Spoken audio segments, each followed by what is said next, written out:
Everyone's timing must be perfect, or paramedic Sam could collide with one of the many hazards. I'm not sure I like this. If they can't get the helicopter in and out fast, they risk getting stuck. The Cheval de Mer left Nelson for Tauranga 7 days ago. On board is skipper Pete Deacon and crew Bill Clegg and Richard Hope. Nobody has heard from the disabled yacht for about 12 hours. We don't have any indication that what might have happened, so potential for them to have been rolled by the waves or actually washed against the rocks. Going to see if you can get them on the radio. Cheval de Mer, this is helicopter Helibed 1. The response is an ominous silence. The rescue helicopter has spotted the Cheval de Mer. It's still afloat, but with a broken motor and ripped sails, it's floundering in the storm. Helibed 1, we can see you. Your radio is very, very weak. Confirm you're not in any distress. We're really struggling down here now. The captain's home video footage shows both a crew and a boat in bad shape. Ooh, all getting exhausted. The mainsail's gone, the genoa's torn. We're not eating. What food there is nearly rotten. And we've got a little bit of water left. If we can hold those sails together. The crew on board are hoping that another boat will be able to tow them to safety. But because of the dangerous conditions, there is bad news. The towboat hasn't been able to cross the Kaipara Bar to get to you, and they're asking if you are capable of holding on until conditions improve, which could be 24 hours or more. We're really struggling. Things are going from bad. This is the 4th day. What food there is nearly rotten. To worse for the crew of the Cheval de Mer. We have one back injury on board. Copied. Sailor Bill Clegg has fallen and injured his back. With that back injury, I reckon the risk of coming off would be higher than... Yeah, exactly. Yeah. So if the back injury can stay on. Okay.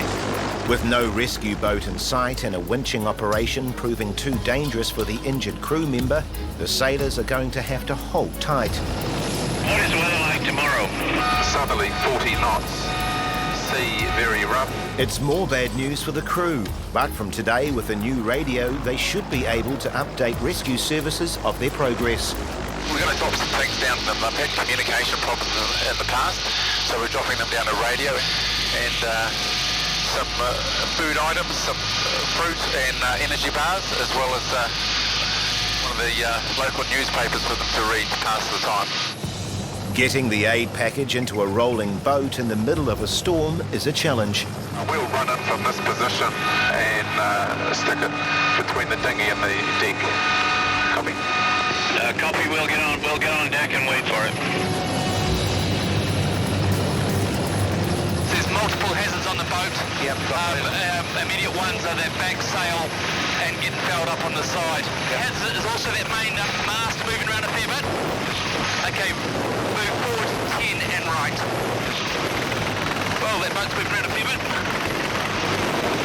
Move forward 9 and right. Move forward 6 and right. You're taking. Move forward and right 5. You're climbing. Yep. Move forward and right 4. The weight is on the deck. We can move back and left. Target's at your 3 o'clock. On board, a crew member retrieves the package, but there is a problem. Steady there, steady there, steady. The high line is snagged on the mast. So left only. Yeah, left only 3. The only option is to release the line. Okay, which way? And the Cheval de Mer is left to tough out the coming days. Everybody on shore is watching out for you, but just as a recovery, it's difficult for the boat to get over the bar at the moment. But everyone's got their thinking caps on. Been speaking to your families, they send their best wishes and they'll they know you're capable of carrying it out. Nice to know you there, boys. Another rough and uncomfortable night beyond the bar. The swells subside enough for an attempt at towing the Cheval de Mer to safety. The Coastguard enlists the help of a hefty tug to make the attempt. We discovered them about 12 miles closer to the bar than they should have been. Yeah, they were very happy to get the end of that rope. And it's not a moment too soon. Another, hour? I reckon they would have been on the bar. If they'd hit that, they would be now looking for a funeral procession. Coastguard volunteers are now racing the outgoing tide to get the yacht safely home. We're going to struggle to get them up to Helensville as it is against the tide. Tide's starting to drop now. Before entering the narrow waters, the rescue team need to shorten the tow rope.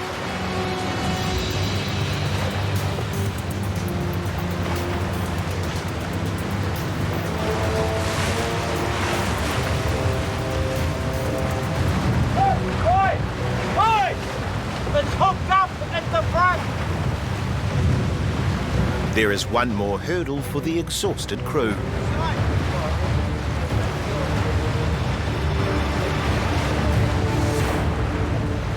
With the snag unravelled, it's mission accomplished. And finally, the men reach land. But there's no doubt it's been a close shave for these sailors.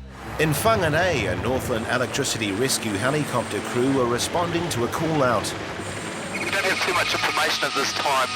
We believe it may be a significant fall from a cliff, which could have any number of injuries, including significant limb injuries, spinal injuries, or at worst, he could have a brain injury. The accident site is 60 km southeast of Whangarei at Mangawhai Heads. But there's a problem. The crew don't have a precise location for the accident. Every minute is critical. The chopper squad frantically search for their destination. Here's Lang's Beach, guys, just all eyes out to the right and see if we can spot these guys as we come around the coast. There is a walk rail on the top of some of these cliffs here. But the first two bays are empty. Obviously further out than I thought it might have been.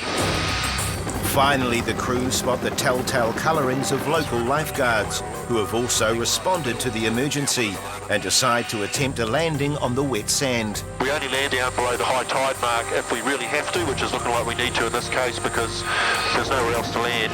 And we keep it running. One guy stays in the aircraft so that we can lift it straight away. With the high tide fast approaching, time is of the essence. If they can't get the helicopter in and out fast, they risk getting stuck. Touching now. If the tide starts coming in, we lift it straight away. Falling off down here. Yeah, so from how high? 12 feet. How's your pain? Not very good, okay, talking about pain. The man, Noel, has 2 broken ankles and a possible head injury, and Sam needs to get his pain under control before they can move him. Just keep your hands still. We're going to give you some, put a needle in it and give you some morphine, okay? Just a bit of morphine, it'll make you feel a bit lightheaded, but I'll take that pain away for you, eh? Sam, Wally and the lifeguards present splint Noel's legs ready for transfer, but there's still some concern about the level of pain he's in. How's that pain now? Still the same. Keep breathing that up, it's going to move you shortly. So just normal breaths of that, breathe it in, let it work, breathe it back out through the tube. Because when we move you onto the stretcher, it's going to be relatively pain-free. With his pain under control, they transfer Noel onto the stretcher. Keep coming, and easy down there. There you go, you okay? Is everyone right? Okay, hey, we won't get to say thank you, so thank you very much guys, excellent work. Before the tide traps the chopper, Noel's safely on board and in the air, where he reveals how a cliff-top stroll ended in disaster. I fell and I turned around and I jumped, but I think the sea took me sideways. That's why I rolled in. Okay, I can see. How did you end up where you were? Yeah, I crawled. 2 hours after Noel fell down the cliff face, the chopper reached Whangarei Base Hospital. After an extended stay, Noel is still hoping for further recovery to his ankles. The Northland Electricity Rescue Helicopter team is on a mercy dash after a passenger aboard a luxury cruise liner heading to New Zealand became ill. Okay, heading on down. You guys all set for winching? And yeah, good to go. That's a big vessel, isn't it? 5 or 6 stories. The size of the ship will make the rescue challenging. The winch operation will need to take place at a higher height than normal to avoid the many hazards aboard. Time is critical. The team need to complete the winch rescue without any complications before fuel levels run low and they'll need to turn back to shore. What's your height? We're holding 150 feet at the moment. Okay, We'll probably come down a wee bit. The lower we can, the better, but just be aware of everything that's in front, because the hazards are the big bloody stack right up the nose as well. Just be aware of the smoke. Yeah. With the ship still steaming ahead, it's going to be a tricky winch job. Okay, clear the winch when you are. Clear the winch, Sam's going to the door now. With the ship still steaming ahead, it's going to be a tricky winch job. Okay, clear the winch when you are. Clear the winch, Sam's going to the door now. Of course, with the ship's size, the medic will have to dangle 50 metres above the ocean. At the door coming off safety. Everyone's timing must be perfect, or paramedic Sam could collide with one of the many hazards. Forward, forward, right. Sorry, winching out. Right only 2. Hazards are good. Heading's good. Right only 1. Steady there. Approaching the deck. Hazards are clear. On the deck. On board, a medical team is standing by with the Argentinian patient. Are you the doctor? The doctor, yeah. Sam, that's my name. Yep. The language barrier is making things difficult. All the medical notes are in here? All the medical records in here. A story of his... We have everything inside. Thank you very All much. the therapy, everything's happened, everything. And an overly helpful ship's crew all want to have a say in the rescue plan. Okay, now we put this inside this way. No. Let's walk with them now. Let's move him to the winch area and we're good to go. No. He can come on the wheelchair out to here. Okay. Has he come out on the stern yet? I'll just see if I can get him on com 1. We're good to go, yeah? Can I just check the back, please? If some Okay, person... just a quick place for him how to... We're good. If you have difficulty, we can... No. Let's walk with them now. Walk with me. All this discussion is eating into the planned winch time, and the winchman needs to move. Okay, so just 2 people. Yeah. Mate, thank you very much. Finally, paramedic Sam gets the crew back, and the patient is ready to be winched. Wave 2 coming on with a nappy. On the hook. Off the deck. Clear of the vessel. Second thumb. Come back and left. Halfway to the aircraft. Coming out at your 2 o'clock. Yeah. At the aircraft. On safety. Coming to the door. Coming inside. With the man safely on board, the ship can continue on her way. Delitolza, Costa Delitolza, 16, go ahead. Thank you very much for your help. But it's not over for the crew. The paramedics need to find the cause of the man's symptoms. We just want to ask him if he's ever had any pain in his chest over the last day or so. Is that a scar down his chest? I've got 2 hours with the gas. Direct to Wanneroo. The paramedics need to get information on the patient quickly. Is that a scar down his chest? Triple 3 or 4?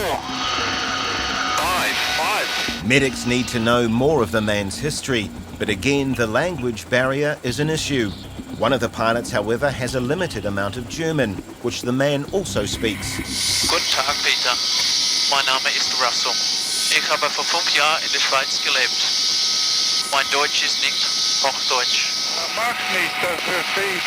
Okay, so Probieren mit 1 oder 2 Sprachen. Haben Sie Schmerzen in den letzten 2 Tagen im Herz? He soon has a rundown of the events leading up to the rescue. okay, moment. Okay, he's had no pain in the heart. Yep. In the last 2 days, and no other medical problems. Okay, that seems interesting. There's another complication. He's mentioning something about, I think it's really hard for me to understand. It's been a while since I've been in Germany and Switzerland, but he had problems when he was on a plane with his pulse. Oh, okay. He just said when I was in a plane I had problems. Oh, okay. So I think he's probably just giving us heads up. Yep. We're watching it here. Your pulse on here, yeah, and your heart on here. While the man will need to be carefully monitored, he appears to be stable for now. And the only problem here is a case of bad German. Can you just tell him I just need to shave his chest a little bit? No chance. Oh boy, that was talking about being put on the spot. You've done well. you very much, Russell. It's helpful. My turn was awful. I thought you did pretty well, mate. 2 hours and 15 minutes after beginning their journey, the chopper crew have landed in their sights. Look out the window. That's Northland, nice, eh? Beautiful beaches, very nice. Welcome to New Zealand. And soon have the patient at Whangarei Base Hospital, where he was carefully monitored and discharged without incident. The yacht skipper has amputated his finger trying to bring his boat under control in rough seas. The crew is racing to their aid. With rough seas and 30 to 35 knot winds, it's a complicated winch job. And rescue sailors Boyd and Dan are winch novices. But there's no time now for cold feet. So our target will be halfway between the mast and the back of the vessel. The pilot needs to keep well clear of the yacht's mast, so the skipper has to lend a wounded hand. He'll need to pull his rescuer via winch line onto the boat. Shortly we will drop a weighted line to you. Please take that in hand and pull in the slack. Do not tie it to anything. The winchman will then be lowered, and that line is for you to pull in on board when he gets closer. Paramedic Wally is lowered down the line. Nice and slow. The winds haven't abated, and if everyone's timing isn't perfect, the cable could become hooked. I'm not sure I like this. It's bad news for the rescue team. You got that mast there, have you? The chopper pilot must keep the winch line clear of the mast. Forward one, steady, steady, steady. Finally, after some tense moments swinging above the water, Wally is heaved aboard. It's a heavy landing. On the deck. Well done, Benny. With flight time becoming an issue, the chopper crew need to get the rescue sailors on board and the injured man and his wife off the boat fast. How you doing? Just park yourself there. Are you coming off also? Take your wife off, then you're going to come off with me. The two rescue sailors tasked with sailing the yacht back to port quickly winch down. Bringing the second yachty to the door. With the sailors now on board, Stand there, stand there. they can lend a hand keeping the winch steady as the skipper's wife is winched to the chopper, something the boat's skipper struggled to achieve with his amputated finger. Facing the helicopter.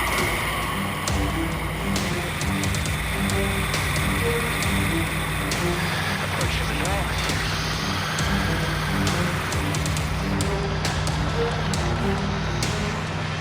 Finally, it's the injured skipper's turn. So far, he's had a brave face. Now pull us up and away. Can a severed finger cope with the winch mission?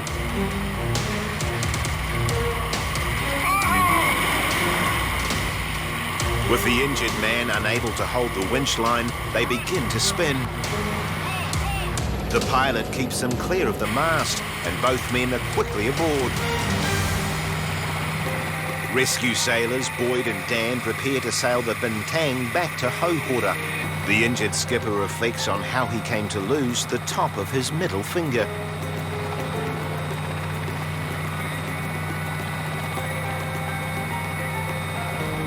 His finger has healed, and he is now back out on the water. Here we go. The crew of Northland's emergency helicopter have just received a call to rescue a woman who's had an accident on a boat that's out to sea off the Bay of Islands. We didn't know exactly what it was, other than a female had taken a fall, and we weren't sure how badly injured she was at that point in time. Given that, we geared up the helicopter for the worst case scenario. The crew are going to have to pluck the woman from a moving yacht in rough seas. And because the Swedish couple on the boat have limited English, nobody's exactly sure how difficult that will be. Emirates Helmet 1's departed Whangarei Base, tracking for a winch job on the yacht Olimar, approximately 65 nautical miles to the northeast of Opera. The Northland emergency helicopter has found the Swedish yacht with an injured woman on board. And now it's a question of getting everything into position to winch Wally past the mast and rigging. One of the things that we do is get the yacht to turn into a heading into the wind. That means it rides well on the water. It also gives the helicopter some airspeed under its rotor to keep it safe and keep it flying comfortably. The winch operator set up a high line, which means it's a weighted line that is just lowered out of the aircraft. The crew member on the boat takes a hold of the high line, and that's then used to guide the winchman onto the deck. That was quite difficult in the high winds. We had to have several passes at that to get that line down. There's a lot of things can go wrong, and the high-risk time is as you exit the aircraft. The hook is brought into the cabin, it's attached to me. There goes the door. I'm unlatched off the aircraft. I swing out, hang on the end of the hook. Clear the door. Clear the winch. Clear the winch. Winching out. Below the door. There's a lot of things can go wrong, and the high-risk time is as you exit the aircraft. I look down and we're about 100 feet above the water. The water's quite rough, and there's a line from me down to the gentleman on the back of the yacht. And it's, yeah, a little bit of an adrenaline rush. There's no question about that.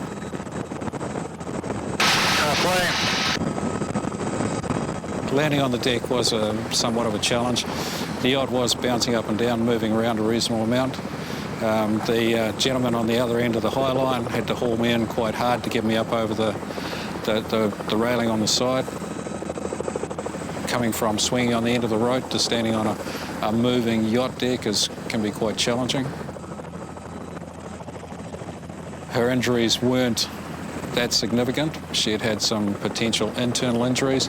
She was quite mobile, and her vital signs were stable at that point in time. Based on that assessment, I decided that we would take her off in what we call a nappy.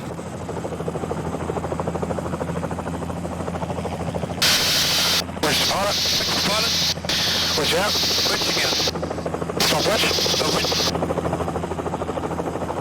To get safely off the deck of a yacht in rough seas like that, you actually need to be plucked up, lifted over the edge of the side railings, and you need to swing immediately away from the vessel in order to get clear of any hazards that might be a risk of getting tangled in. Which operator? Which operator? Hold your position. Okay, and retrieving. Which up? So you swing out, you actually do swing reasonably wide. The high line's still attached, that stops you from swinging too far. You swing to 4 or 5 metres away from the boat and just a couple of metres above the water.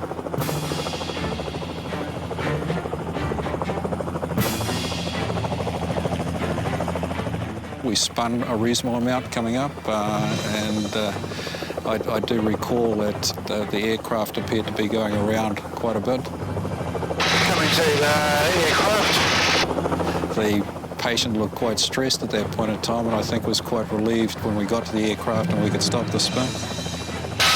At the door, safety's on.